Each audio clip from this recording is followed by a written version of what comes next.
turned out to be completely unreliable assholes.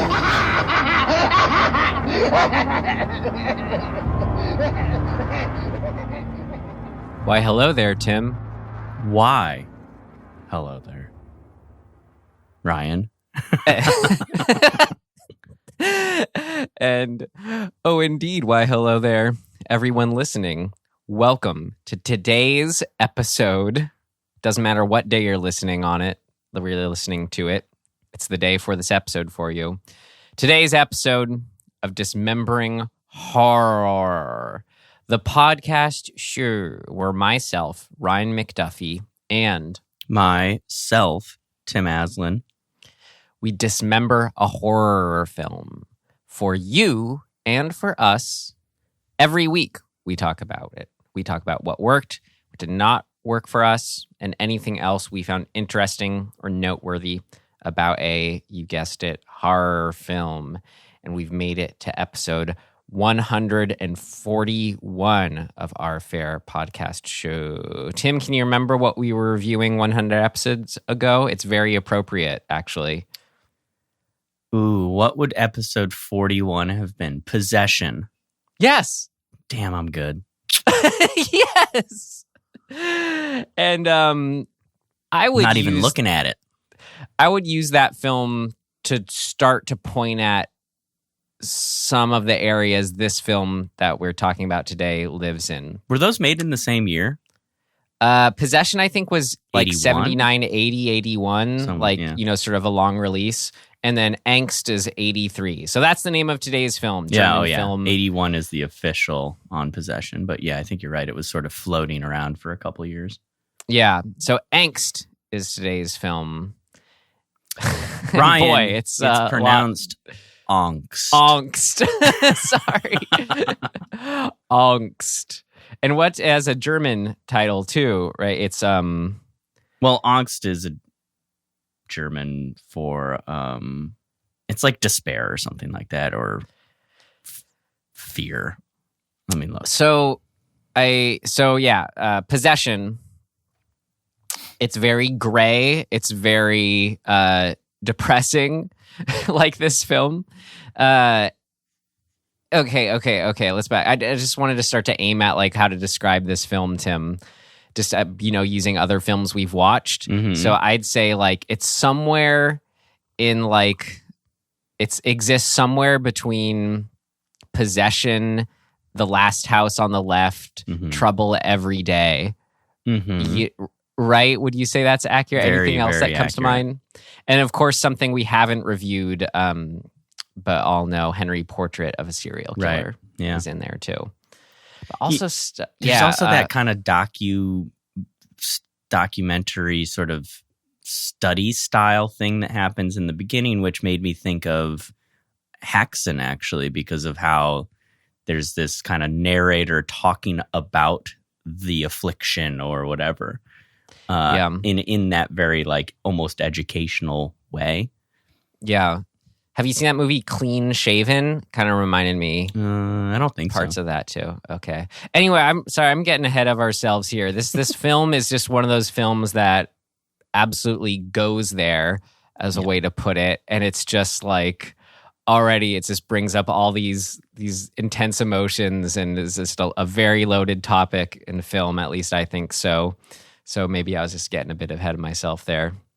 But some very important things to get out of the way first, Tim. We like to amend and correct anything said in previous episodes. Sure. What dumb thing did I say? This is a big one that I said. I meant to say double-edged sword is the phrase, right? I remember when you said this, and I just let it go. I said double-edged coin. I mean, but maybe that's a new one. Like maybe there's some deeper meaning, even more deep meaning that you can use that for. You're right. Right. Thinking of like, a coin has two sides, but it's got an edge separating them. But there is no double because it's all the same edge. Anyway. Yeah. I know the feeling. Anything else you've got to address before we move on? I'm particularly fond of those like mixing of idioms or even just like when people mix two words by accident, like their brains just sort of short circuit. Like when I was in college, one of the guys who lived down the hall from me, who was like he was a very sort of gregarious dude, but like he was also like kind of secretly shy, and especially around girls. He just like, he kind of put on a big game, but then when it came to actually interacting with girls, he'd get nervous and pretty funny, to be honest. But one day we're walking back to our dorm room and we passed these two girls, and he said, he tried to be so cool. He wanted to say, "Hey, how's it going, ladies?" very smoothly as we walked by. And instead, he said, "Hi, how's it doing, ladies?" And it was just like, the girls looked at him like, "You are a complete bonehead." And he knew the second it came out of his mouth that it was wrong. Like he was like mixing up words. And like the shame spiral that he went into, because we were freshmen and he was trying to impress everybody, basically. I remember him, like, his head just dropped and he like ran into the dorm and was like, I can't. But stuff like that tickles me. No, it's funny. I mean, I'm sure you and listeners of the show know that's just my default way of speaking, it feels like, is to always mix it up. But like idioms and things like that, I usually get correct. So that's why that one was funny. Actually, I don't need to give another example. Whatever. We got a big movie to talk about today. So should we move on with our trailer? Just that? Yeah, we should. Yeah, we should. Here from Is this 1983. 83. This is it right here, Tim. Yum. Here we go. Angst.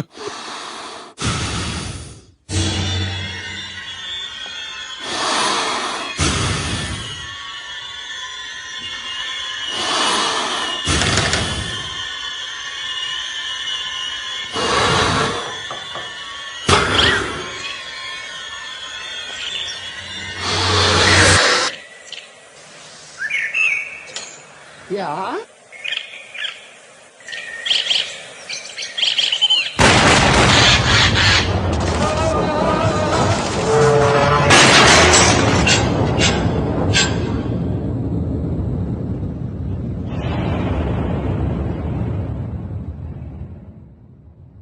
Well, sorry for you listeners. That was that was all a silent, aside from music, trailer. And it felt, Tim said during it, who made this trailer? It was weird. But what struck me about it the most watching it was it just felt so odd for the movie to have like the voice of God narrator talking about him from a third person perspective. You know, like he was living in his fantasies.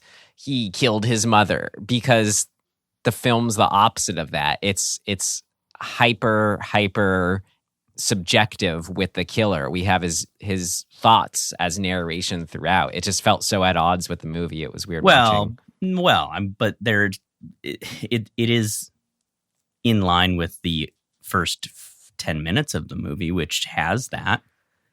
But I'd say that is done in the sort of the style of like news reporting. Of here are the brass tacks facts. Those right. It's kind weird of like to carry that into the trailer, because the trailer is supposed to be about like what the movie's about more than what the introduction of the movie is about. Yeah. Sure. I think I followed that. But anyway, so after the trailer, we'll move on to our rating here. Would Tim and I tell ourselves to stream this film, avoid it, stream it, rent it, or buy it? Who should go, Tim? I should go? I think that this is I didn't like it enough to buy it. But I think it's very good, and it's like, from a filmmaker standpoint, it's doing certain things so well that I think it's like almost necessary viewing. So I would say rent it for sure. Yeah, I've been oscillating between a rent it and a buy it. Like, I definitely, it's unfair to compare them, but I'm not. I'm just using it as a comparison to say that something like Possession, or there's not a lot like it. So Possession, it goes into like the questionably supernatural territory that I just, as a taste thing, love more than something that's straight up serial killer. But with this, I think I have to, even though then I was also thinking of like what you said about Last House on the Left, like as much as you may have loved it, you don't necessarily want to have it in your house or feel the need to have it in your house. But I don't know, this one, where I always fall on if I want to buy something or not, is if it was powerful enough to have a kind of effect on me, then that will make me want to buy it to simply like understand it. And I think this movie just crosses that line for me, putting it into a buy it. Okay. And I mean, what it's all about, can I preface this?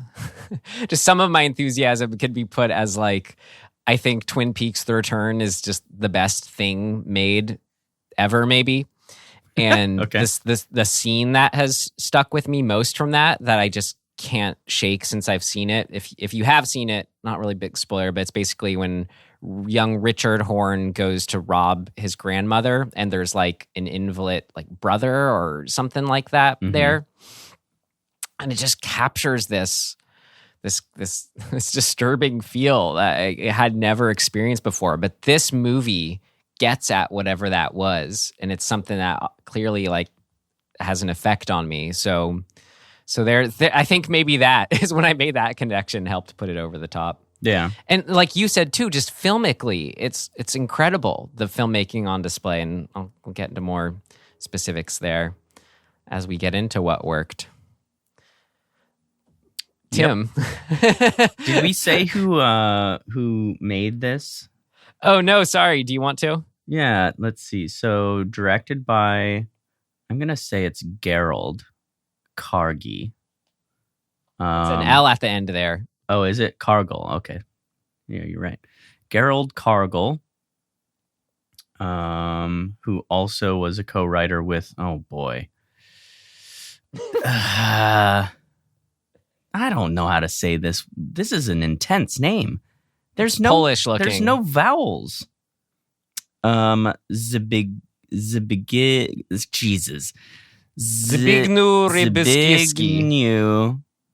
Rybczynski. At this point, I honestly don't know if it's better to try or not. I wish I could say it properly.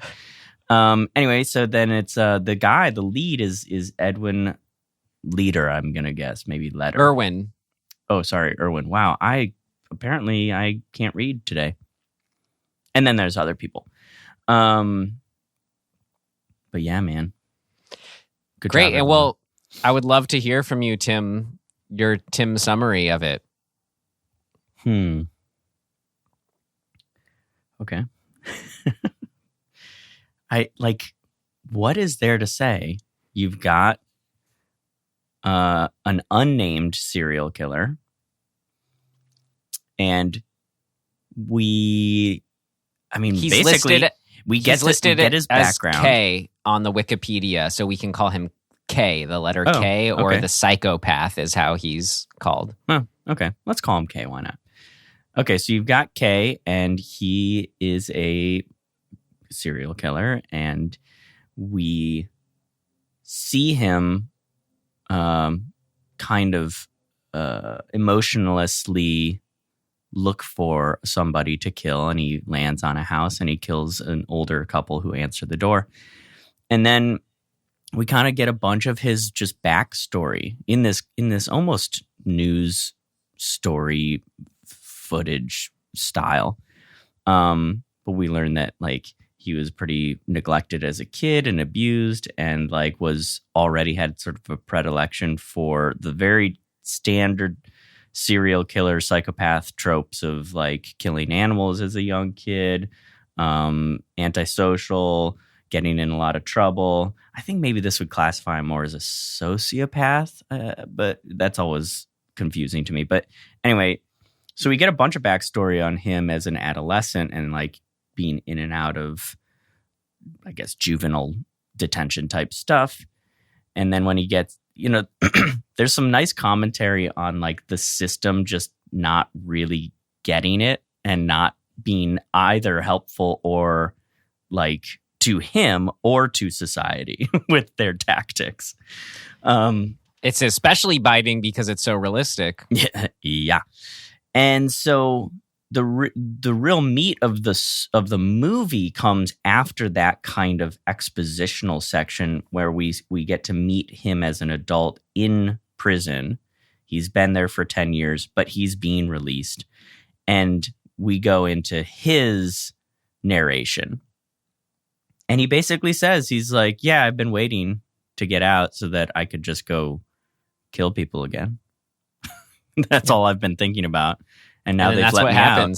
And that's just what he does. He like walks down the street from the prison and starts looking for people to go after. Eventually he has a couple missteps, I guess you would say, which end him up at a residence in the woods, like very nice kind of mansion-y type place. And he stakes it out, breaks in, waits for the family to show up. And once they do, he has a real fun time with them. For him, not for them. And then we watch the aftermath, the immediate aftermath, play out in real time as well. Mm-hmm. Just like the killings themselves. It's really interesting. And then he, gets caught and end of movie. Yeah, and he has this kind of throughout. He's relating how this, like how he, I kind of don't even want to say feels because it's not really like his feelings. It's like he's relating his impulses to his past. It's more like a reasoning thought pattern. Yes. Like we're getting his, exactly that from him. Yeah, he's like, I'm doing this because of this, and I'm going to do this because it's what I need to do. It's, not to get too far ahead, but it's so disturbing. He seems to be suppressing his emotions still largely. Like as intense as he may be feeling in the moment, it sort of all comes out in one moment that we'll get to. Anyway, maybe I'm getting ahead of myself, but yeah. Well, it's funny because in the last few episodes, we've touched on a lot of the sort of broad themes of psychopathy and in particular serial killer psychopathy. And now we're like, this movie is basically like, yeah, all those things you said, we're going to do those. Yeah. It's just like ironic or coincidental, I guess. The path we're being set down right now. Yeah. And to continue down that path, we got to move to our first section, What Worked. If you're ready for that, I am. I sure am. Great. Here we go. What worked? What worked? What worked for you? What worked for you? It worked like a charm, Smith. What worked? What worked for you?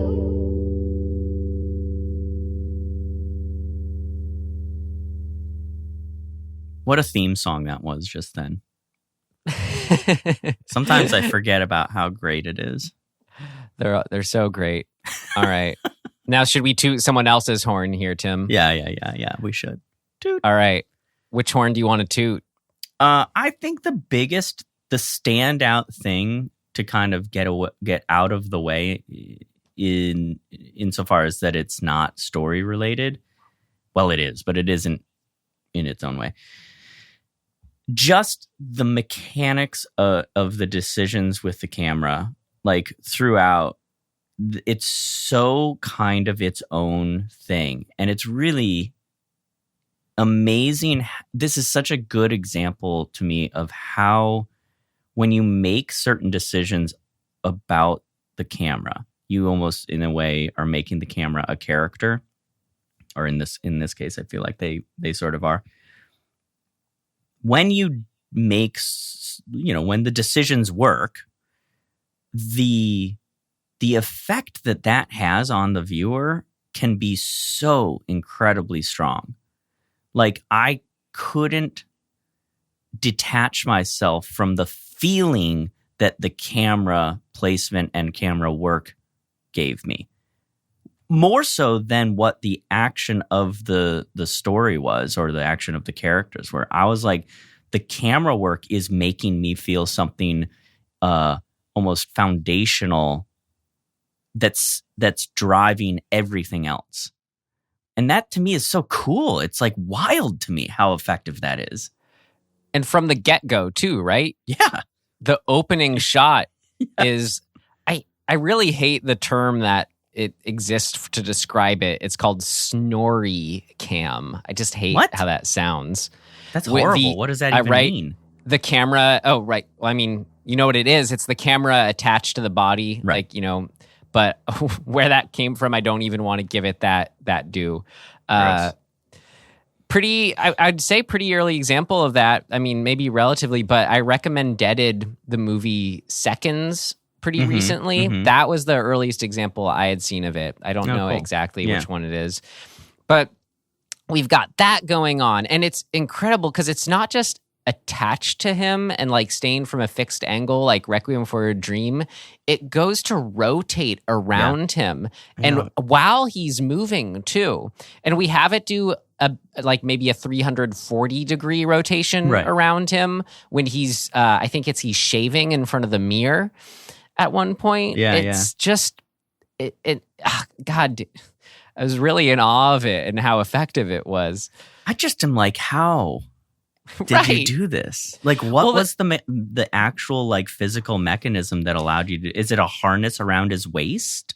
What's okay? I want to zoom out a bit. Like, what gets me about this is when things that there are a couple things going on in this that feel like they're diametrically opposed, sort of goal-wise in a way, but this shows that you can do both for a really interesting effect. So I'm talking about shooting something for realism, yet also shooting it with highly stylized camera work. Yeah. And then and the other one is objectivity of the films and the film's point of view, yet an extreme subjectivity with our main character. So it was I think in that maybe that too is what tipped it into a buy it for me. It was just how the film is doing all those things. I hadn't really quite ever seen that before. Yeah, I mean, for example, the vast majority of this film is shot from near overhead. Like we're this kind of floating above observer. Now, that's not to say that there aren't other shots, but man, it's got to be 80% of the film is from overhead. It's crazy. I mean, even the attached shots, a lot of them are above eye line, looking slightly down. There are ones that aren't, but like it just struck me how much of it you kind of have these two main methods of shooting, which is physically attaching the camera to a character, mostly K, and then which has this particular kind of almost metaphorical like aspect to it, where it's like we don't want to feel attached to him in a metaphorical sense or a literal sense. And it is forcing us to be attached to him. So to me, that's just kind of fucking brilliant. Like, to be like, we're going to show you an awful person doing awful things, and we're going to literally attach you to his hip. Like, that's amazingly brilliant to me. It's an interesting way to make something feel subjective that's not a point of view angle. Right. Then and then having like kind of, I think what you're saying in a way is like having this other main method of viewing the story be essentially the omnipotent viewer, the God viewer. You know, it's like nowadays we use this in video games, right? Like you have that particular viewpoint in most of the run and shoot kind of whatever, I don't know what are those games? What's the big one? Fortnite, right? Is one of them where your point of view mostly is from up and up above your little character running around and looking down on them. But you have a view of the world around it. And that very much is, I would call, sort of the God angle. And to have those two things be your two main options is just crazy from a storytelling point of view. Like, good. They got God on a really, really high crane. Like, Yeah. that was incredible. The shot Some of that man. that tracks starting above the prison and goes Yeah. down like by the corner of the building. That was just one of the most impressive crane shots I'd ever seen, it felt like. Yeah, Another one where he's leaving the prison and they time it with the clock striking noon. Yeah. And then It's smaller so cool. crane shots too, like when the family's entering the house at the beginning. Mhm. It's just used liberally throughout. Even him walking down the road is that same basic angle. I just think it's so cool and so smart to not just say, oh, we're using this for this effect in a moment, but rather we're locking ourselves into this is the vast majority of how we're going to show the action of this story. And then that's a challenge, man. Like, like think about the logistical challenge of being like, actually, no, everything's being shot from above. Right. What a pain in the ass. And then it gets even more specific within those methods or constraints. And that's what really wowed me too, or additionally wowed me. So, for example, maybe this is just a more byproduct one, but the shakiness of some of those whipping cams that were so adjusted to being smooth. Yes. It's like the best of both worlds in a way. Just adding to the freneticism of when he's in that house and you're just watching the chaos play out of him assaulting the family. And then also similarly when he's, the big bulk of the film assaulting the family, there's some shots where it's like the camera's moving all around, but then like it doesn't quite follow the action when, let's say, they fall down to the floor. Right. Or maybe it does, but then only a couple seconds later does it catch up with them, and then vice versa. It's really incredible. Well, I think to me the big takeaway, like if you're gonna say there's a lesson in this methodology to extract, it's that, and this is kind of just true, I think, with really any construct that you create filmmaking wise. When you choose a big rule, right? Like the overhead is our that's our starting point, and that's the thing that we're gonna move from. Like that's our default. That's our default, right? When you do that, every time you do something else, it has more impact, right? So like the strength of the shots that are not from the default become much more poignant and like intense in this case, but like they shock you in a way. Like the second we get into the real fight stuff and we're like the camera's suddenly on the ground, it's jarring and scary. Like suddenly we're like, underneath him, and it's like, oh shit, he's coming, like he's gonna get us. And that's so, to me, that is the brilliant component of directing, right? Like when you can hone in on those kind of things and use those tools to their maximum effect, like that's exciting to me. Right, because not to mention they do use the maybe more typical but highly effective feels like up close wide angle shots. Yeah, which I love. Yeah. We have some incredible long takes as well. They'll just go and go. And then we do have still framed just, more low to ground shots too. Yeah. Got it all. It really is. I feel like I don't know. I mean, I didn't really go down and read the like impact that this film had or on like the reception of her or whatever, but like my like that weird disclaimer kind of thing at the beginning that Shudder put up. Did you see that? Yeah, and I was going to read it for our things of note, but do you want to hear it now? Yeah, I think it's important to sort of say here before we dive in further. Great. Except this is I'd never seen on Shudder before. I'm sure it's on there some other films because it looks like a generic one. It doesn't mention this film by name, but it says, a polite note of warning. The titles deemed extreme, quote, come shrouded in ultra-graphic content, controversy, and in certain cases, legal dispute. They can be as intense and vivid as they are culturally and cinematically significant. Shudder is proud to present these transgressive, boundary-pushing, sometimes banned, and totally rad films in their most complete form. For the squeamish, discretion is advised. So, man, yeah, it's really interesting to me to have that. I don't know if it's a take, but like the fact that is something that seemed to like somebody thought that needed to be said with this movie is very, it's weird and super intriguing to me because I don't think this movie is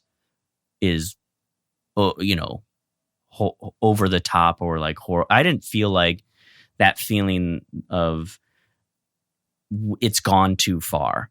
I actually felt that feeling more in what's the one where with the pregnant woman that we watched? Something. I forget what it's called. Where I was like, okay, maybe it's a little hard for me to swallow. I didn't really feel that with this one at all. Well, I mean, that was an actual critique we had of that one where it took us out of the movie. Right. This, I'd say, I think it comes from anything that is like a Henry Portrait of the Serial Killer, Last House on the Left, that doesn't allow people to take comfort in sort of a cinematic familiarity or glossiness. Yeah. Like there's a safety when something feels more traditional Hollywood, let's say. And these films completely go outside of that and can really strike people as, and not to mention this was inspired by an actual serial killer too. So there's that element to it. Right. But I really think that's when these films especially spark up controversy, is when they err on that side of the style. Which, and to kind of answer your question, it didn't have much of an impact because it was never really allowed to. It was largely banned after an initial release and wasn't even available on home video in Germany till the early 2000s. And then the rest of the world, I think it only got a recent Blu-ray release here, like 2015 or something like that. So I guess my point in bringing all of that up is that it's pretty crazy considering how overtly clear the mastery of filmmaking that exists in this movie is, right? Yeah. Like, so to me, I'm kind of like, man, like how it's a little discouraging and a little mind-boggling to think you could make a movie. And I mean, I guess this is obviously subjective, but I think this is incredibly high-end filmmaking, technical filmmaking, all of the above, storytelling. And yet, because, you know, he gets off on killing people and when we get to see that, a bunch of like people clutched their pearls and said, shelve it forever. Well, maybe I think it's important to mention how exactly far this film does go, because I think that's pretty applicable here. Like, I mean, there's no other way to describe it other than just saying it. But with the daughter of the family, who's her last to live, he chases her out into a tunnel, very similar to Possession, and stabs her to death in the tunnel, rapes her, and drinks her blood, and then vomits in a display of somewhere Purging. between purging, catharsis, self-disgust. I don't know. It's an extreme. So maybe that's it more too. The movie that exists in this film, you don't see that every day. No, you don't. And I also think, it's important to note that the time that it came out, maybe there hadn't been a lot of other examples of this type of extreme cinema. I mean, since then I've seen way more extreme stuff, but I get it. But also it just doesn't feel like. Wait, I feel like that kind of covers the gamut. I mean, maybe there's some more extreme, but like, what is way more extreme? He rapes her, he stabs her to death, rapes her, drinks her blood. That extreme. I don't think the depiction is as extreme and graphic as other things I've seen. Okay, I think that's important to clarify because that you said that, because an idea is more powerful than showing it. Totally. So I think, you see that, then I think it makes sense the impact this film, why they're afraid of it, right? Releasing it. But the thing that gets me about it is that from a storytelling point of view, it all is very in line with the movie that is being shown to us, right? Like it's not like some filmmaker came along and was like, hey, I'm gonna just do some awful stuff to really get under the skin of the audience, and like it doesn't seem like a middle finger kind of thing. It feels just very cohesive, and I guess I shouldn't be surprised, but I'm kind of like, what was everybody all worked up over? Maybe, I don't know. Maybe this may sound weird coming from me because I go in the other direction with certain things, but I think it's just, I don't think the gratuity deserves that kind of condemnation. Well, no, it's not. What you're arguing is it's not gratuitous at all for this film. But I think it's pretty clear why the controversy existed when you lay out exactly what happens in this film. So yeah, I mean, he ejaculates a couple times. We don't like actually see that, like in the other one where we Trouble Every Day. Yeah, but like, yeah, I get it. I get how some people would just, especially at the time, be like, no, thanks.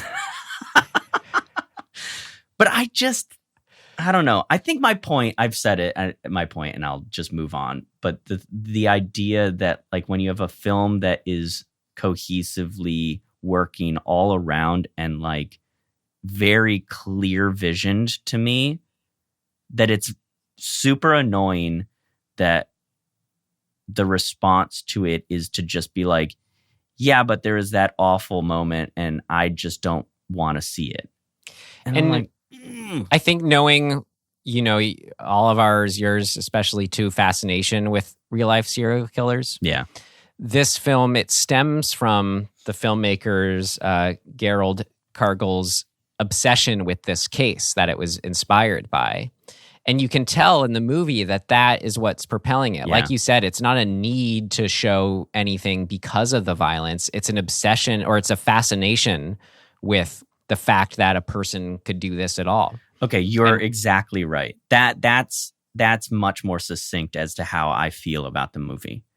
I am responding very much to the thing that drives my fascination with like true crime and serial killers, which is very specifically wanting to have a deeper understanding as to the psychology of how a person can go from a person like just a baby that is a baby to a grown person who is doing these types of things. Like, what's the trajectory? What's the causality? Like, what are the inner workings, that the dominoes that led to this? Like, that's what fascinates me about it. I don't take any pleasure in the acts that are committed at all.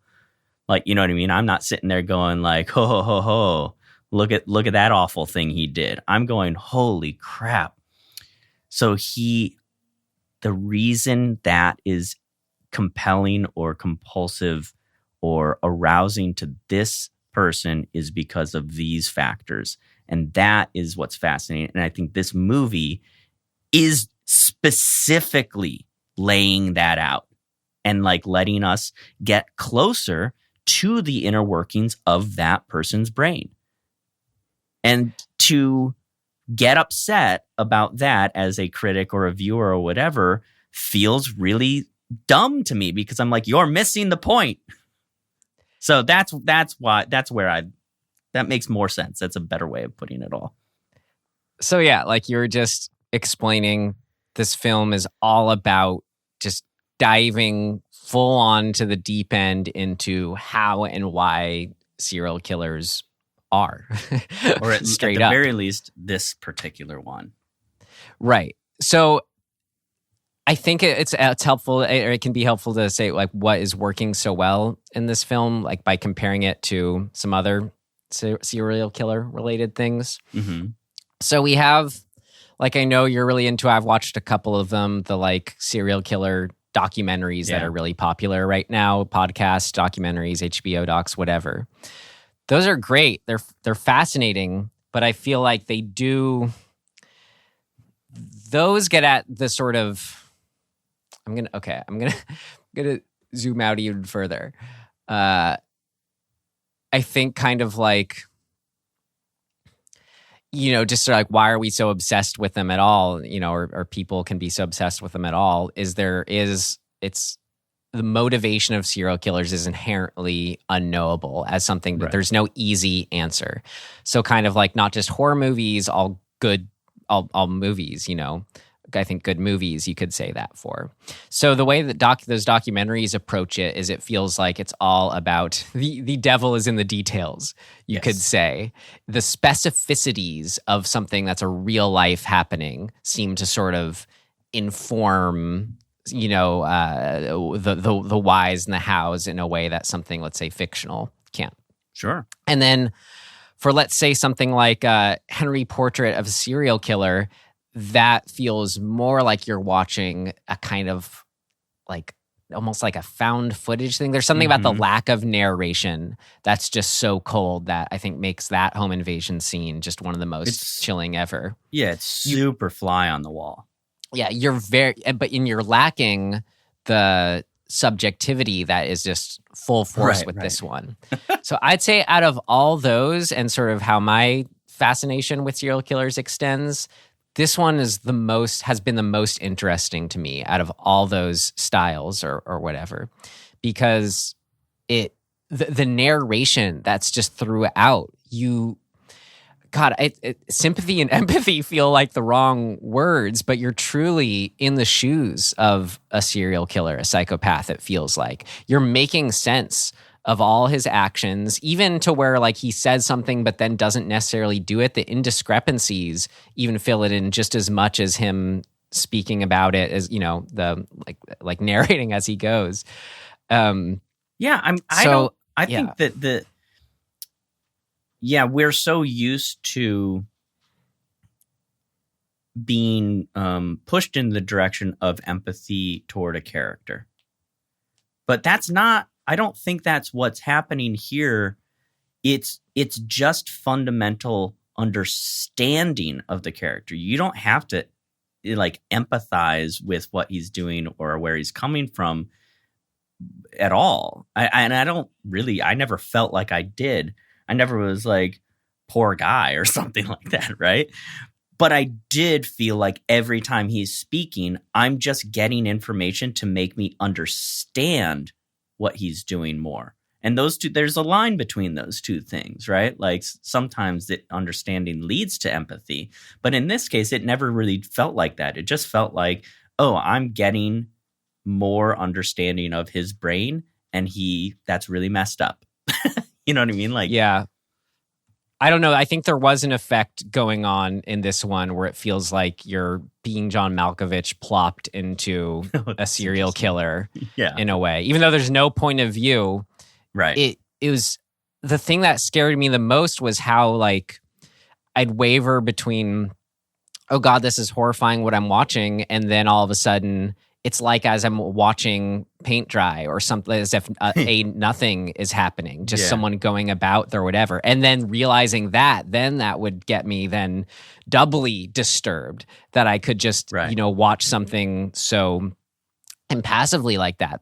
But that's the approach that the filmmaking is taking and gets you caught up in. And that's sort of like, I was going to transition when we were talking about the camera work and how I was saying how the camera work informs the film's perspective, but it's more than just the camera work too, as far as like the film's treating everything as both like everything's important and yet nothing's important. I can't think of another way to describe it. Yeah, that's an interesting. Yeah. And you could say that in the storytelling too is an example of that, as far as the decisions for what the plotting is, of showing the aftermath of the murders in just as much real time as the murders themselves. The film's not saying one's more important than the other. It's all just part of the fascination of watching this guy like you're in a zoo or whatever. But then as if you could hear the inner thoughts of the animal all the while. Yeah. God, I'm not sure I know how to articulate this, but you just made me have sort of a thought that is like, I'm not sure if this is really right or accurate, but the thought was that in a way, how this movie shows us what's going on. I wonder if this was kind of what the filmmaker was attempting to do. But if you think about the basic idea of a psychopath, like the foundational aspect of a psychopath being that they don't have empathy, right? They don't have that ability. And so they use kind of tactics to either show attempt to display that they have it, even though they don't. So it's kind of an act. But I just had, so the thought was, what does a psychopath's brain, when they're having thoughts, how does that look to them? Right. So some people, right, like I'm a visual inside my brain and auditory. So like I both hear and see my thoughts. Some people are one or the other. Some people are neither, which I can't really understand. But like I saw a thing recently where somebody was like, wait, so you all are telling me that you actually see pictures inside your head? And they're like, I don't do that. I'm like, whoa, wait, what? It's really like kind of baffling because we know what we experience, and to hear that somebody has a totally different way of experiencing their thoughts is fascinating. And so it made me think, okay, well, how does a serial killer experience their thoughts? And I almost wonder if the filmmaking is kind of exploring that like we're not supposed to feel anything about it, and that's why we have these two main ways of showing things. We have we never see his point of view, right? Because he kind of maybe doesn't have one. He only has his auditory point of view, which is the narration we get, but we never see what he's seeing. It's just sort of the fleeting thoughts of a damaged beyond repair man, it's right.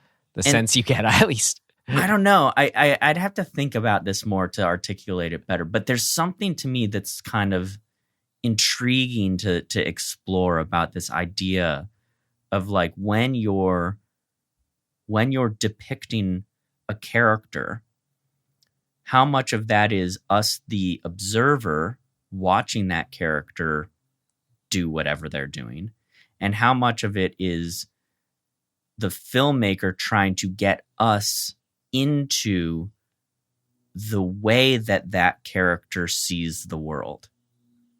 And then what do you do as a technique to get that across? So, yeah, I mean, maybe this isn't like literally where you're talking about visualizing this or that, but some, I think, interesting observations in this as far as how he might be perceiving himself. It seems to me like whatever like we would deem, whatever we would most relate to, it's like it's just different in him. It feels like it's broken in him. Yes. And a good example of that is I hope you say the example that I'm thinking of. When he's going back into the world after he does his murders, he puts on a new set of clothes. Yes, exactly. A clean set of clothes. It bothered me so much that he got new pants and a jacket, but kept the bloody shirt on. Yes, he keeps on the bloody shirt. So it's like he also doesn't take brain, his shoes off to take his pants off. His brain just misses those things. Yet, Tim, there's a lot going on with having the presence of a little dog there. It was a fascinating storytelling tool for this. But do you remember at the end when he finally he goes back to the coffee shop, and it's so funny how it plays out. He's like thinking to himself, I think I should just kill everyone in this coffee shop right now. And then we're like waiting for him to follow that action. But instead he just notices that the dog is barking in the car, who he just kind of let follow him. And he goes and feeds him a sausage. Yeah. And you're like, nothing about that though seems like he's doing it in order to fit in. It seems like a genuine, like that is something where he does just fall under, normal ways of being of, oh, a dog's hungry, I'm going to go feed it. Like that exists for him. And to the point that it supersedes his motivation to kill everyone there in the moment is kind of incredible. That's right. That's a big part of this, and why it works is because he as a character is completely disconnected in all forms. Like he's disconnected. And in particular, why it seems so probably frightening and also just confusing or like intriguing to us is that we all kind of have some version of morality that's working at all times, right? Like, whatever that may be or wherever you land on that spectrum, he has none of that. And it's not even like he's going to feed the dog because he's like, oh, the dog needs something. He is just responding in real time. He's completely disconnected from that idea of morality. He's just living like literally moment to moment. It's everything he does. All of his motivations are feeling based, because when he talks about his screwed up childhood, he's not putting it as like, it's interesting because he does make the connection as if this family he's killing reminds him of his family that tortured him. So he is enacting out some sort of revenge in a way, but it's not like as if it's a sort of consciously motivated. It's these deep underlying feelings that he's acting out on for it. Yeah. Well, but in a way, I would maybe argue that it's still that he's just reacting in real time. Yeah. Right. That's what I'm saying. Feeling based. It's not like, oh, because my family tortured me, have my master plan to enact revenge. But that connection of the satisfaction of it being revenge is still there from a purely feeling place. Yeah, but he's also sort of, he's relating it to his experience, but he's not like, there's very little contemplation. It's not like he's going, what does this mean? He never is like at wondering what any of it means. Yeah. He's just going, oh, that's right in front of me. Now I want this. Now, or probably need this. I need this. I need that. I need that. This is cool. That's cool. He, like when he says, we can all be together. It's like, he's not, there's no judgment, or he's not thinking further beyond the momentary thought. And I think what's so scary is that can be a very admirable trait. It can be. Yeah. Yeah, I think mostly is unencumbered. Wait, that's not a word. Unencumbered. Unencumbered. Yeah, unhindered or unencumbered by the should I or shouldn't I kind of part of our brain. In a certain realm, can be good. So the problem in his case, though, is I think we could talk about this all in terms of maybe, and this is helpful to talk about the motivations and the whys of serial killers, but the idea of connection and lack thereof. Mm-hmm. And what made me think that was exactly how you just put it, of like, he's just existing outside of where everyone else exists at, but I think it makes sense though, when you hear exactly what happened to him. So some things he describes, and this is throughout the movie, which is why I do want to see it again, because I feel like I missed so much of some of what he's saying. But some things that he said. Before you go down the list, let me just say one thing about what you just said. The idea of him existing outside of himself in a way, I think is connected to why we are put at that above him angle all the time, is because we also are. So like, I've had this experience. I've had a major panic attack before in my life where I literally felt as if I left my body and was floating above my own self and looking down on my body. It only has ever happened that one time, and it's super freaky.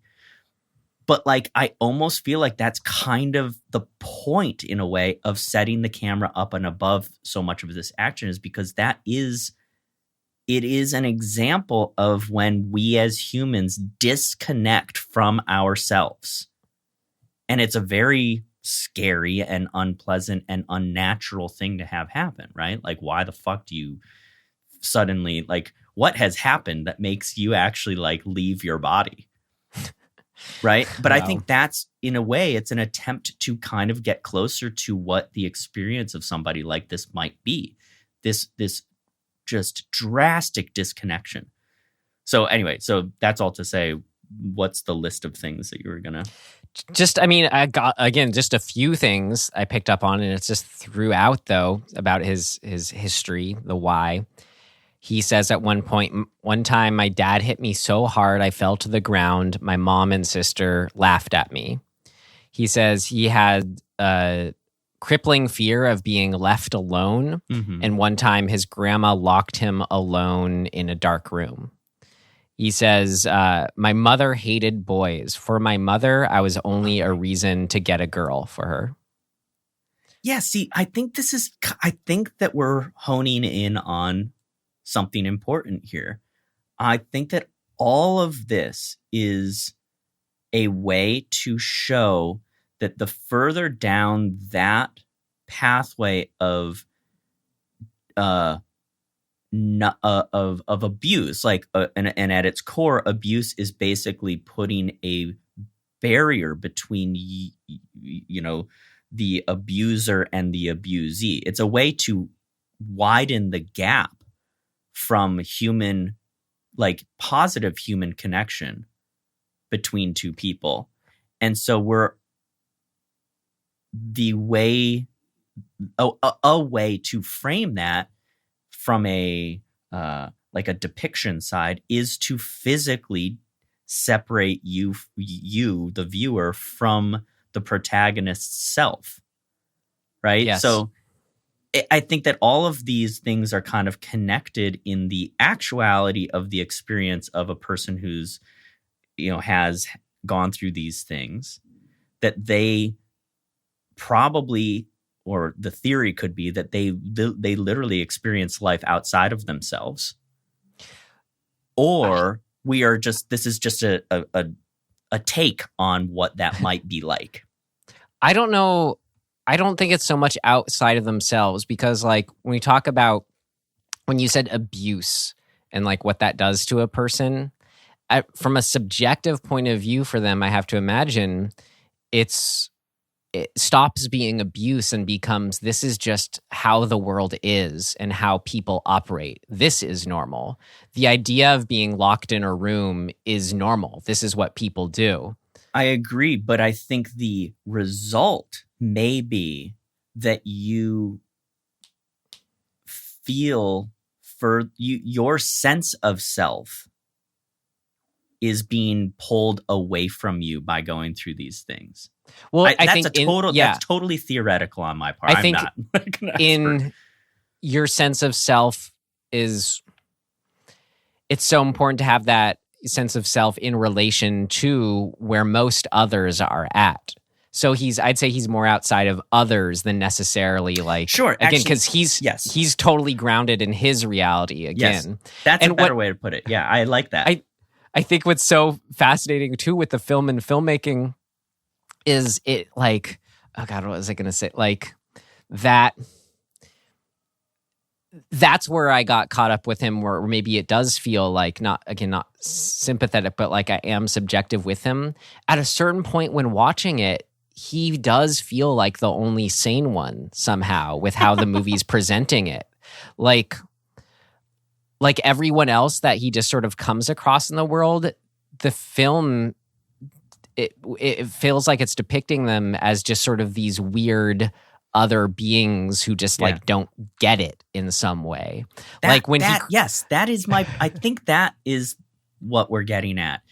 So rather than the idea of him getting further away from himself, it's the divide between what he experiences and what the rest of the world experiences. And we're seeing how he is taking that in from one point of view. Like everybody feels alien to him. They feel just super distant. Like there's this chasm of just how they view the world between him and them. And then from the filmmaking point of view, we're also getting that as the viewer, we're getting distance between ourselves and him. So both are happening. And I think that's brilliant. Well, what's horrifying with it too is I think there is a truth in that's on display here. That's not so black and white as far as him being the clear crazy one and them being, the clear sane ones. Right. When it comes to normalizing murder, of course, that's obvious. But you get the sense that like everyone else is just sort of, and this is a real life thing too, where I feel like everyone for largely our lifetimes, we like live in a state of denial of how bad the world actually is. Yep. And he is so in touch with that firsthand. That's right, because he's experienced it. You're right. And so I think there's a real horror in that when you're watching it, where you do pick up on how all these people that we maybe relate to and think are normal are the ones existing in a fantasy land that we've all collectively created. Yeah. That's super intense. Because this whole year has to me been kind of an exercise in getting in touch with that understanding of how easy it is to put blinders on just to kind of get by, to fit into the norms of the world, right? And how the vast majority of humans are just doing that all the time. Like they ignore deep, deep systemic issues that exist all around us all the time. And we shouldn't, but we live in a world where if you resist those or fight against those systemic problems, there are really, really intense consequences. Like it is easier as a human in our world to go along to get along. And that is so messed up. And that is where maybe there's the horror within, where I do relate to this guy on some level, and that's scary to think about. Like, I don't know if this is too political or personal, Tim, but like, I remember the first time I ever really consciously felt that was like around first or second grade, when I'd ask like a couple times, I'd ask both my teachers and I think my dad, like, well, why do I have to go to school? Why do I have to learn about math? Right. It doesn't interest me. And teachers and my dad, I remember, would get upset and flustered and just sort of end with don't ask why, this is just how it is kind of thing. And I realize looking back now, so much of what that is, what you're talking about as far as these ongoing afflictions, I think that one could be put as there's sort of a refusal or reticence in our culture to say, I don't know. And like, I think the healthy response from an adult towards me at that time, I think would have been, I don't know, but that's something you should, maybe hopefully one day help change if it's really important to you, kind of thing. And yeah, so I don't know, not much more to say on that. It's just fascinating to me because, like, at the end of the day, what this movie is doing for us, the viewer, is God, I don't even know how to put this exactly. It's using the experience of somebody that is so far from our experience to give us an eye in to kind of some larger issues with the world that we normally would not look at. Because it's a world that allowed for him to exist, that enabled a person like this to be made. Like, you could say the state of the world at large is what created him. And you know what I mean? That's right. Yeah. It's cool. I think that is kind of a big part of what fascinates me about serial killers and people who do crazy stuff, is because in a way it's so outside of our normal, in quotations, experience that there has to be, it is shining a light on something. It's sort of opening us up to a different, such a foreign realm that we have to, if we can get into it in some way, we're on the other side of the looking glass, looking back and going, oh shit, I've never seen the world this way before. And that's, I think, as humans, really important to be able to dive into another perspective, to gain more perspective on the broader experience. Yeah. And so maybe that's why we, like you and I and people like us, enjoy horror so much. Maybe that's a big part of this, is that we are stepping into a realm that allows us to see the world from a different, we're taking the blinders off by doing it. So, something to strive for. Yeah.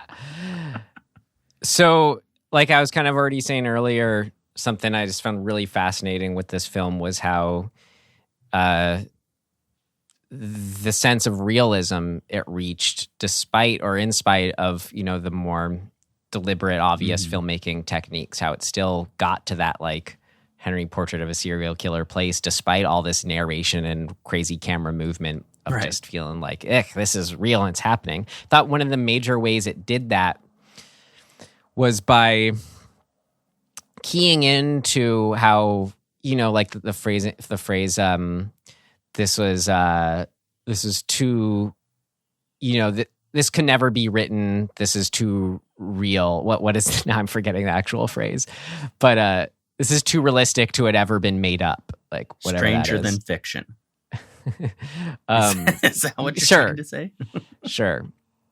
So I think the film, it does that by, like, reaching certain, like, levels of weirdness that only make it feel more real, but then that never cross the line into, like, total laughability because it's so bizarre. It just reinforces its weirdness. And I have to wonder if a big reason that is able to happen and that works is because his starting off point was a fascination with a real life case. Yeah. And he kind of took pillars of that real life case, whether it would be, I think the real life killer, his name was whatever. It was a similar case, where he killed some people, went to jail for a long time, came back out immediately, did more murders. Yeah. But the first one was he killed random people, and he said, like, what he does in this movie, how it starts out, when she opens the door before he shoots her, he says, "I'm shooting now." Yeah. And it was, the real life guy said something, it was either that or very similar to that, just sort of like a stark statement of intent. And then we have, like, when it was taken from real life too, where when he's killing the mother of the family and then tries to keep her alive longer by giving her pills. That really happened. But then in this movie, it's like when she tries to, like, he, like, kicks her out, or she, like, tries to get out of the wheelchair and she, like, falls up and presses up against the wall. Yeah, that was weird. Not only does it look really weird how they do it, but just the fact that it happens at all and she's just kind of then stuck there against the wall. That's an example of feels like this is so weird to be, to be fake kind of thing, or it could only be true. Yeah. Well, that moment too made me kind of think there was a part of me that was like, I wonder if all of this is just happening in his head. You know what I mean? Because I was like, we're kind of tipping into, with that moment in particular, I was like, oh, that's very unnatural. Is this potentially all just a dream fantasy for him rather than something real? And I don't think that the answer is yes, but it made me wonder in that moment because we got so close to something that really just seemed like that can't happen. She can't be catapulted upright by getting, her wheelchair slammed against the wall. For me, it felt like an extension of what the camera's already doing by just sort of being like shaky and crazy and kind of breaking rules and having a freneticism to it. I feel like this was as if you were just taking that energy that's already on display with the camera and putting it into the not the blocking or the staging, but almost like the physics of how she's getting catapulted up. Right. Man. It's cool. I mean, I don't know. Go on. So kind of like what you touched on at the beginning too, how this represents an indictment of like both the justice / rehabilitation system. I think that plays out so well when the moment he gets out and before he goes on the spree and we're hearing his narration, it made me understand where he was coming from in a way. No one was left to pick him up. He's no not family. left like there's nothing even like a halfway house that you think would exist for someone like him, or some kind of like let's help you reintegrate into society. He's literally just left out on the street with his not briefcase. Our problem anymore. Right, and it's incredible because he just. So what do I do now? I think I'm just going to find the closest coffee shop, and then we're off. Yeah. And that's just is total indictment of how he's, just not our problem anymore, as he said. Absolutely. I think we're, the majority of people are starting to understand that, like, prison, by and large, is not an effective way to deal with people who are struggling with any, wherever they land on the spectrum of antisocialness. And maybe the fact that we have armed men wearing uniforms walking down the street with, as I said, armed with guns, like that's horrifying. That doesn't make for a safer world. Yeah, there is a section of the movie later. It's pretty much let me think. I remember having this thought where I was like, in a way, this fight that he's having and this struggle that he's having with the family is starting to feel like that has become a different version of being in prison for himself. That he's trying, like, I kind of got the sense that it felt like he needed to break out of that prison too. Like what he's doing felt like a prison break. He's trying to hide the bodies. He's trying to put them in the car. He's trying to like unlock doors and get the car and find the keys. It's like he's escaping, which is its own sort of mirror on the lack of a need to escape from the prison at the beginning, right? They just opened the door for him. Right. And I was like, this is cool. It's like these two kind of, we're putting these two things up against each other. The first one is supposed to be the one that is like okay with society. And the other one's supposed to be the one that's not, but in a weird way, they're like reversals of each other. And I was like, oh man, this is freaky and cool and like poignant and messed up. Actually, that just reminded me of something else I wanted to say on the realism. It felt real how at times how half-assed his like what he was doing was, as far as like, the some of the family members, they're like escaping and he's like, he must be able to see them in his periphery, but then he just cares more about going to get a drink of water from the sink. Right. It's this weird, like we talked about, detachment from his surroundings. And then we see again when he's like, so he bothers to like take their bodies and put them in the car, but then just crashes into another car. I know. I mean, and the same. He's very consistent because, like, when he leaves prison, he walks down the middle of the road, and there are trucks and cars and stuff that have to go get like around him. They like nobody's really honking. They're just sort of like, "What's this crazy dude doing in the middle of the street? I guess I'll go around." But even that, like, he's so disconnected from the understanding of what's going on around him. But even that, to me, is not so much a condemnation of him or like a critique of him. It's a critique of what prison will do to you. He just spent 10 years, and he says this, right? Like he says, I don't know this town at all because I've lived in this town for 10 years, but I've been in prison the whole time. I don't know the town, so I don't know where to go. I don't know anybody. I don't know what to do. And that alone, like, sets us on our sort of path here of like, there is no reintegration. He's completely on an island. And if that's not sort of a broader metaphor for like who he is, like, I don't know what is, right? But also in response to how the system has decided to deal with him. Mm-hmm. It's nothing about what they've done is helpful to him. That's it. That's all I have. I just, because I brought it up earlier, I wanted to sort of finish some thoughts on the dog. Mm-hmm. So first, it was this great, easy to mention, get out of the way. The dog just there the whole time just existed as this wonderful point of tension. Is he going to hurt or kill the dog? Mm-hmm. But then what became really so brilliant about it was, like how we were saying, there's this unknowable mystery of why he is the way they are, why people like him are the way they are. And to have an animal as a up-close observer of him feels like it's just this almost God's eye view of how to be reacting to what he's doing. Yeah. This totally objective point of view in a way. The true innocent. Right. Yeah, right.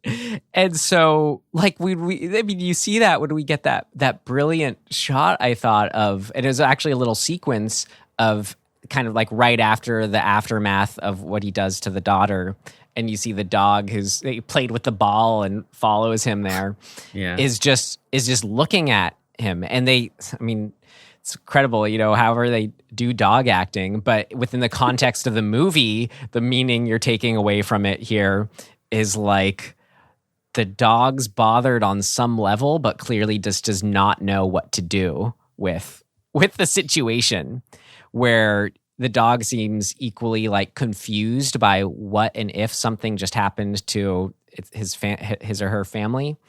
Yet also, like, there's this new presence, and whoever's the big person walking around is who I trust and follow. Yeah. So, and then but then what's so cool is it's saying then just as much, it's equally saying stuff from the dog, how the dog is viewing him, as well as then he is viewing the dog.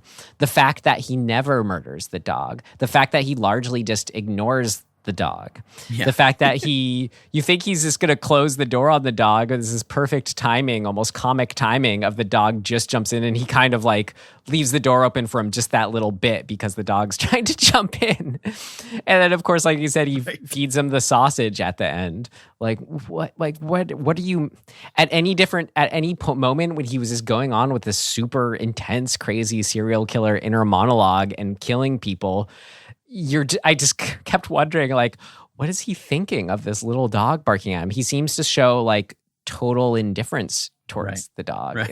Is really fascinating. I mean, I think the real horror of this film, the real true horror of it, is that he feeds a wiener dog a wiener.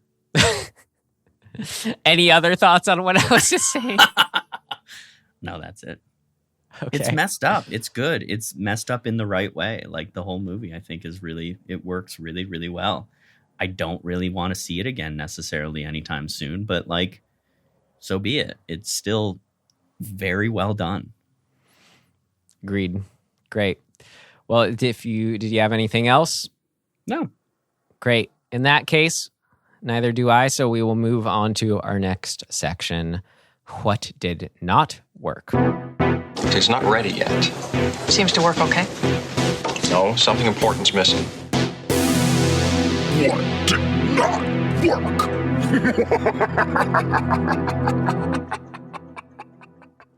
What did not work, Ryan? What did not work?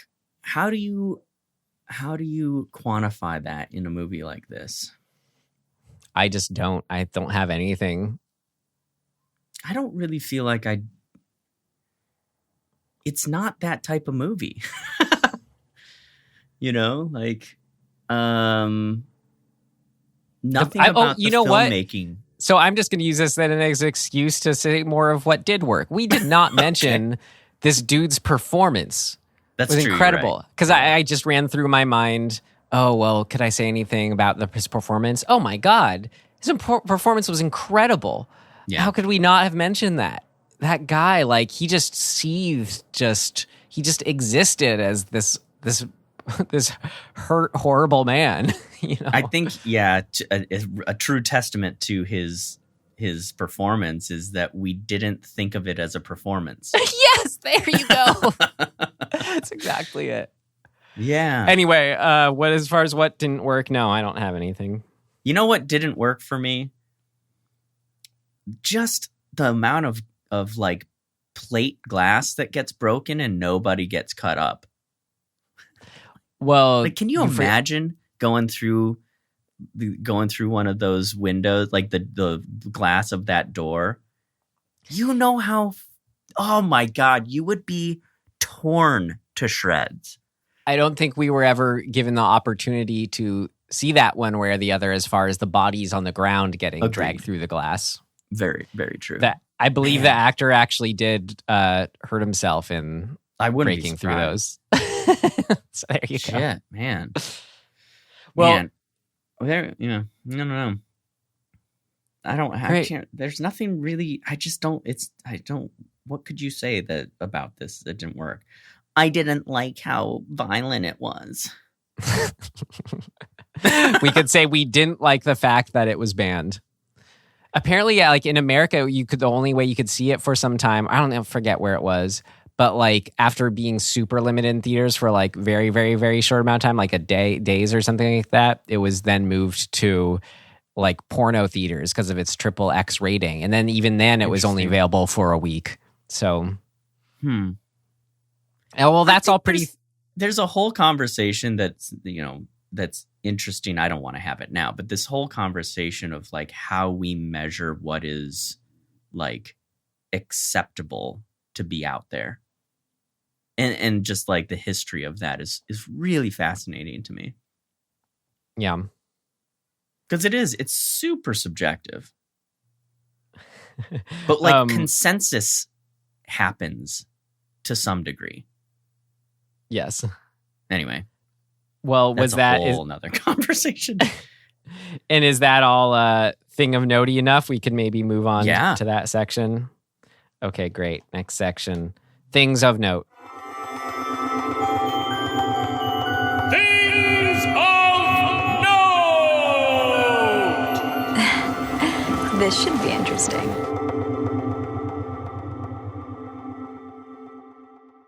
Okay, I was trying to think of it earlier at the way beginning when I'm like, it was also called, or its original name, Schizophrenia is another title for it, I think was its original title.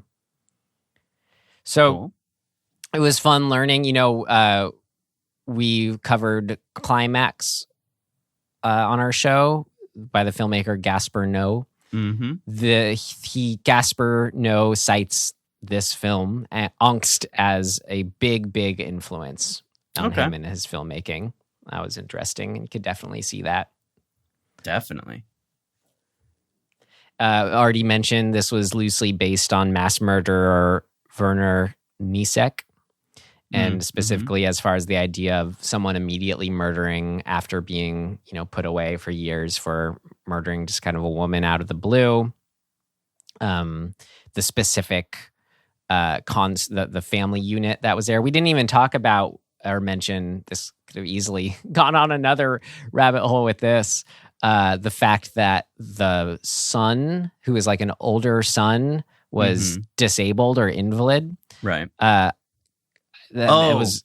Yes, there was a whole line of thought I had about how smart a decision it is to have him be handicapped, right? Because it's sort of putting the mirror up of like how we view, I don't know, disability, or what's another word for like having some sort of non-normative condition. I think that's a good way to put it. You know, because the killer has a version of that. Society has said that, hey, he has a version of that. He's not normal. Right? And when he shows up and sees that dude, he does not go after him at all. I felt this moment of almost like, in a weird way, it felt like he was sort of had recognition of that, like the killer did. Of like, oh, that's not somebody I'm going to go after because he's more like me than quote unquote normal people. And I don't know if that was the case or they were attempting to make that comment, but that was the immediate impression I had, which I thought was really cool because it does start to speak to like how we view what is normal and what is not normal. And then like our judgment of those things. Yeah. And I mean, kind of like, I said, weirdness on display earlier, like it, there, even that guy, was just sort of, an odd thing you don't expect to necessarily see, just this, disabled man alone in a wheelchair in a suit alone in this big old mansion. That wasn't even like the weird stuff going on because like you also had this like, lone twin bed just kind of like angled in the middle of a room, like yeah. It sort of felt too like the mansion as a whole. I don't know, the mansion as a whole felt kind of like the same as putting the suit on the son. There's something like, honestly, it was really affecting to me where I feel like this is really tricky territory here because there's more than one thing going on, but like the way they put a suit on him feels like some sort of like rejection or like trying to like, it's hard because it should normalize who he is normal. There's nothing wrong with him. I want to say the son, you mean? Yeah, but there seems to be some sort of, you're in tune with some sort of societal denial of how we aren't best maybe helping him. Yeah, I think that just the fact that he is there by himself speaks to a broader sense of neglect, which is completely where the killer is coming from, right? There's maybe it's just too like the place feels incredibly sad, even though it should be this like gorgeous grounds of a nice house. It just feels dead inside. Yeah. The house is really fascinating. There's so little in the home that makes it feel like an actual home. Yeah. And like that sub basement, just the fact that it exists, the grounds are sort of overgrown. There's like a pond that looks like it hasn't been really like tended to. There's a lot of cool stuff in the visuals and like the setting of that like I'm not even sure what the takeaway is other than it creates that. It creates sort of vague senses of like discomfort. But and like distinctly though a European sadness and discomfort, Yeah. It's very German, right? Yeah. Man. Well, I didn't really have much else for things of note, unless you did. No, I didn't really. We covered a lot of them kind of as we went along. Yeah, I don't really have anything else. Great. Well, then I think we can put a bow on Angst for now. And move on to if we have any recommendations. Do we? I do, Tim. I saw a movie last night. Okay. It was called Gunda, I believe, or Gunda, maybe. I'm not sure how to pronounce it. It's this incredible. It's the kind of movie I've always just wanted to see and like felt should exist. And now it's here in this movie. It is a completely narrationless, very opposite of Angst, narrationless documentary following some animals around at a farm, namely like a pig that's just given birth to piglets. And then we kind of also jump around to some chickens and some cows. But it's just like the sound and the picture are just incredible and put you right there. The black and white like really makes you just read into these animals and who they are in a fascinating way that other nature documentaries don't so much. Yeah, I thought it was very powerful, fascinating. It felt like we were, I don't know. Yeah, I guess that's all I'll say on it. Great ending too. Some amazing shots that they got in the film that, you know, are just, you could only get in one take ever. So check it out, you listening, and you, Tim. All right. Maybe I will. I'm looking here at my list. What have I seen? Or what have you read or listened to or been or eaten or... Oh, man. Did I ever recommend Dead the Bad Batch? We've talked about it. But I don't know if I recommended it. Nope, you have not. Because that's a really cool movie. And it's by the same director who did A Girl Who Walks Home Alone at Night. Anna Lily Amirpour. Yep. I think you should, if you haven't seen that, I think people should see that. Bad Batch is really cool. I mean, definitely see her first one too, but Bad Batch is so freaky cool stylized stuff that I really like. And it's like we're in another realm, which is a thing that I really love too. It's not really, it's not current Earth reality. It feels like it's some other world. So yeah, it's a movie world she's conjured. It's just so cool. It's really, really visually amazing, but just the whole vibe. It's a vibe, that whole movie. It's just one big vibe.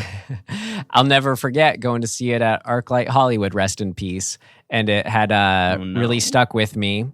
And it's just kind of one of those movies too, where I couldn't forget the feel of it, and so I revisited it like maybe a year ago.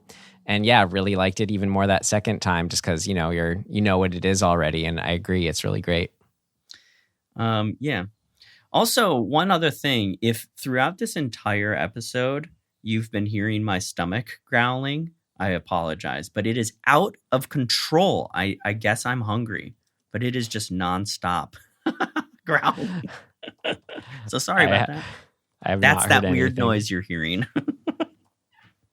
Great. Well, Tim, it's my turn to decide what we're watching next week. It sure is. Will you mix it up a little bit here? Okay. Let me do the honors best we can remotely. Yep. All right.